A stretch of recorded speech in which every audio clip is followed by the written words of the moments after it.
ପିଲାମାନେ second round selection କ'ଣ କେମିତି ଚେକ୍ କରିବେ ନିଜ ମୋବାଇଲରେ ଷ୍ଟେପ୍ ବାଇ ଷ୍ଟେପ୍ ପ୍ରୋସେସ୍ ଆମେ ଏଠି କହି ରଖିବା। ସମସ୍ତେ ଭିଡ଼ିଓଟାକୁ ଶେଷ ପର୍ଯ୍ୟନ୍ତ ଦେଖୁଥାନ୍ତୁ, ଯାହାଦ୍ୱାରା ନିଜ ମୋବାଇଲରେ ଘରେ ବସିକି ଚେକ୍ କରିପାରିବେ ସେକେଣ୍ଡ ରାଉଣ୍ଡ मेरिट लिस्ट। ଯିବା ବର୍ତ୍ତମାନ ଆମେ ଟପିକ୍ ଉପରକୁ ସମସ୍ତେ ଶେଷ ପର୍ଯ୍ୟନ୍ତ ଦେଖୁଥାନ୍ତୁ।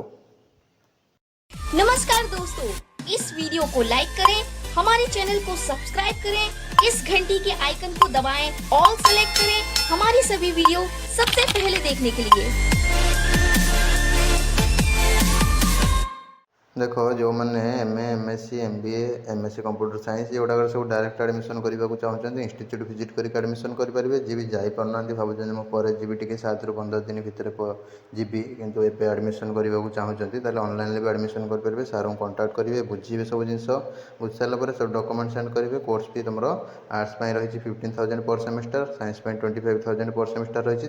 तरु 5K हूँ कोर्स फी पठेदेवे, एडमिशन रिसीप्ट पाइबे। पार्शियाली एडमिशन कंप्लीट हो गला 7 ରୁ 15 दिन भितर जाकि डॉक्यूमेंटा वेरीफाए करे ऑफलाइन ठीक अच्छे। तो सेमती भी एडमिशन कंप्लीट हो तो लिमिटेड सीट्स रही जल्दी जल्दी सब बुकिंग कर पकाओ। जो ऑनलाइन बुकिंग कर जो ऑफलाइन कर बेटर हम डायरेक्ट इंस्टीट्यूट को जाओ, एडमिशन रिसीप्ट नहीं आसो एडमिशन भी करके आसो, डॉक्यूमेंट वेरीफाए करेंगे ठीक अच्छे। डायरेक्ट ऑफलाइन को पड़े जाओ, जार भी सुविधा टी होनी ऑनलाइन एडमिशन कर देथियो पर भी डॉक्यूमेंट वेरीफाए करे भी चलो ठीक अच्छे। जल्दी जल्दी कंटाक्ट करूँ इंस्टीट्यूट को। इंस्टीट्यूट ब्रह्मपुर यूनिवर्सिटी को एफिलिएटेड होती गवर्नमेंट ऑफ ओडिशा द्वारा परमानेंटली रिकॉग्नाइज होती ठीक अच्छे।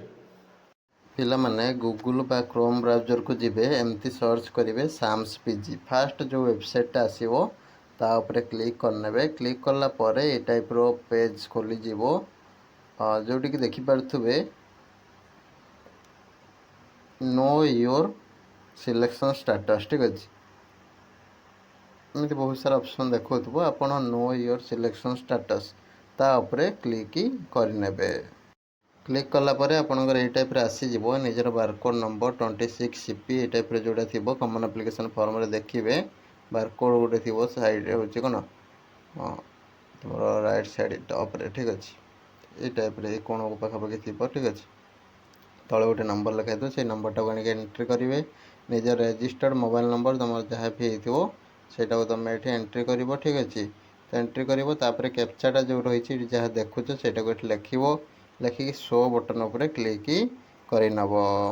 शो बटन उपर क्लिक कले तुम ये टाइप शो कर जोटी कि बारकोड नंबर नेम केते नंबर ऑप्शन सिलेक्ट होती कौ यूनिवर्सिटी ठीक अच्छे कौ ऑनर्स कौ कैटेगरी सब गुड़ाक you are selected in the above higher educational institution ये टाइप शो कर।